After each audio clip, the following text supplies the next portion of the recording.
Current price 393 ரூபா. அவங்க hotel பிஸ்னஸில் இருக்காங்க. லக்ஸரி ஹோட்டல்ஸ் இந்த ஓபராய், ட்ரைடண்ட், மைடன் பிராண்ட்ஸ் இவங்கெல்லாம் வந்து ஃப்ளைட் கேட்டரிங், ஏர்போர்ட் ரெஸ்டாரண்ட் எல்லாமே பண்ணுறாங்க. புக் வேல்யூ வந்து 63 இருக்குது.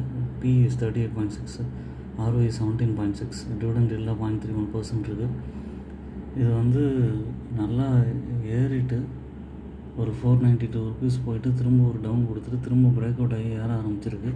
திரும்ப ஒரு பழைய ஹையான 439 வந்தாலும் லாபம். அதுக்கப்புறம் ஒரு 471 வர வாய்ப்பு இருக்குது. ஷார்ட் டேர்மில் 440 வரும். லாங் டேர்மில் திரும்ப ஒரு 443 வர வாய்ப்பு இருக்குது. பட் ஓன் அனாலிசிஸ் பண்ணிவிட்டு பர்ச்சேஸ் பண்ணுங்கள்.